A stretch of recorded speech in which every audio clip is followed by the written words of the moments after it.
السلام عليكم ورحمة الله وبركاته، أهلا وسهلا متابعيني الكرام متابعي قناة أبراج اليوم للتوقعات اليومية. اليوم هنعمل توقعات برج الجوزاء بتاريخ 23/12/2025، وهنشوف طاقتك غدا وتوقعاتك على جميع الأصعدة، على الصعيد العام والعملي والمالي والعاطفي والصحي والدراسي. ما تنسوش حبايبي عمل لايك للفيديو والاشتراك بالقناة وتفعيل زر الجرس تشجيعا منكم ليصلك كل ما هو جديد أصحاب برج الجوزاء. على الصعيد العام، النهارده يا جوزاء انت صاحي بطاقة مختلفة شوية عن الأيام اللي فاتت، وبتحس إن دماغك شغالة بس قلبك مش ثابت، وده بيخليك متردد في قرارات بسيطة كانت قبل كده بتاخدها من غير تفكير. اليوم ده بيطلب منك يا جوزاء تهدى وتبص على حياتك من بعيد شوية، مش عشان تحاسب نفسك لكن علشان تفهم انت واقف فين ورايح على ايه من غير استعجال أو ضغط. كمان عندك إحساس عام بعدم الرضا، مش زعل ومش مكتئب، هو إحساس إن في حاجة ناقصة أو مش مظبوطة، حتى لو شكلك قدام الناس كويس. الإحساس ده جاي علشان يفوقك مش يطلعك، وبيحاول يقولك إن التغيير بقى ضروري، ولو فضلت تأجل أكتر من كده هتتعب نفسيا. النهاردة ممكن تحس إنك مش مفهوم من اللي حواليك، كأنك بتتكلم لغة تانية وهم مش سامعين ولا فاهمين، وده بيخليك تميل للعزلة شوية يا جوزاء. بس خلي بالك إن ده وقت، وإنت مش مطلوب منك تشرح نفسك لكل الناس. اللي شبهك هيفهمك من غير مجهود ومن غير كلام كتير. في موقف بسيط هيعدي عليك النهاردة لكنه هيسيب علامة، زي كلمة اتقالت أو تصرف بيتعمل، هيخليك تعيد تقييم علاقتك بشخص معين. مش شرط تبعد، لكن هتغير طريقة تعاملك معاه، وده في حد ذاته تطور مهم في شخصيتك يا جوزاء. نهاية اليوم العام هتحس إنك محتاج هدوء وسكون، وتحب تقعد لوحدك شوية وتفصل عن الدوشة، وده مش هروب، ده ترتيب داخلي ومرحلة مهمة قبل ما تبدأ تتحرك من جديد بطاقة أوضح وثقة أعلى. أما على الصعيد العملي، في العمل النهاردة يا جوزاء محتاج تركيز ذهني أكتر من أي وقت فات، لأنك قدام تفاصيل صغيرة لو أهملتها ممكن تعملك مشاكل بعدين. أنت عندك القدرة إنك تلم الدنيا، بس بشرط ما تشتتش نفسك بين أكتر من حاجة في نفس الوقت، خليك ماشي واحدة واحدة وهتوصل. كمان في شخص في بيئة العمل بينرفزك من غير ما يقصد، أسلوبه مش شبهك وطريقتك أنت يا جوزاء مختلفة عنه، وده عامل احتكاك. حاول تفصل مشاعرك عن الشغل، لأن أي عصبية ممكن تضيع حقك أو مجهودك. الهدوء هنا مكسب مش ضعف. لو بتدور على فرصة شغل جديدة أو نقلة أحسن، في بوادر خفيفة بس مش واضحة قوي، ممكن تكون في كلام أو وعود، بس محتاجة متابعة منك وعدم كسل. الفرصة مش بتيجي جاهزة، الفرصة بتيجي محتاجة حد يمسكها ويكبرها. التأجيل في الشغل بقى عادة، وانت عارف ان ده مأثر عليك. النهاردة مناسب انك تكسر الدايرة دي، حتى لو بدأت بحاجات صغيرة. الإنجاز البسيط هيشجعك تكمل وهيرجع لك إحساس السيطرة. آخر اليوم العملي هيأكد لك يا جوزاء إنك ماشي صح، بس محتاج نظام أكتر وحدود أوضح. لما تحط لنفسك مواعيد وتلتزم بيها هتحس إن الشغل أخف وإنك مسيطر.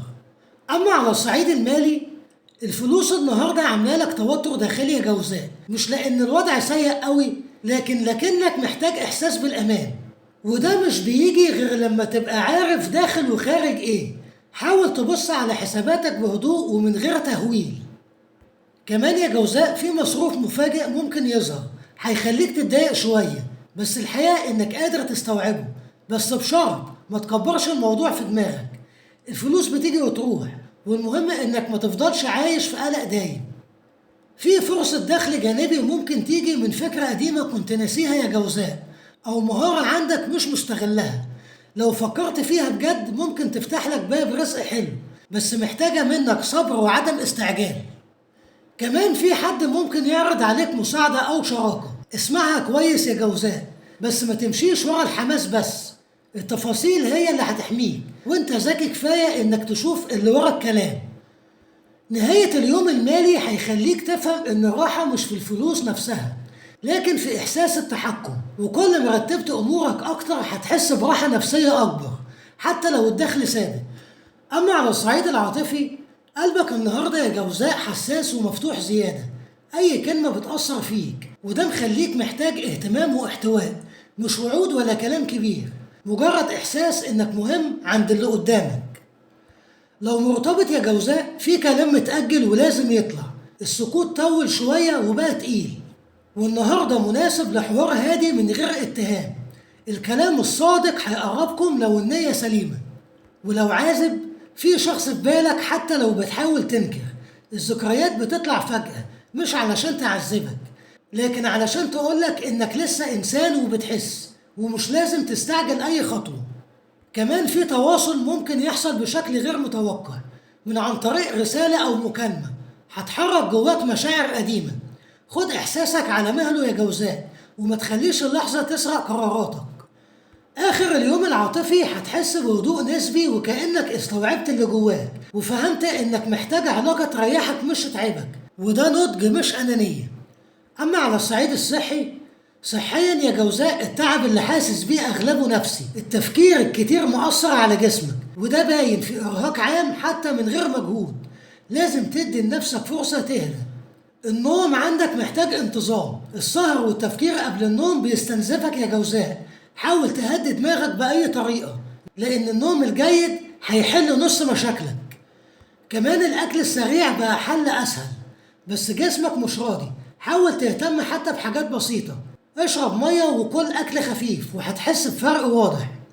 الحركة مطلوبة حتى لو مشي بسيط، الطاقة السلبية محتاجة تطلع، وده هيظبط مزاجك وتركيزك.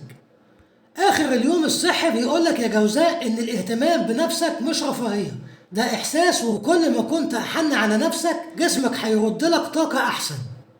أما على الصعيد الدراسي، تفكيرك سريع بس متشتت، وده مخليك تحس إنك مش بتنجز. لكن المشكلة مش في قدراتك يا جوزاء، المشكلة في النظام، ودي سهلة تنحل لو التزمت بخطة بسيطة. كمان التسويف مؤثر عليك، وكل مرة تأجل بتحس بالذنب، بس أول ما هتبدأ الإحساس ده هيختفي. البداية هي المفتاح. ولو في امتحان قريب بلاش تخوف نفسك زيادة، انت عملت اللي عليك والثقة هتطلع أحسن ما عندك.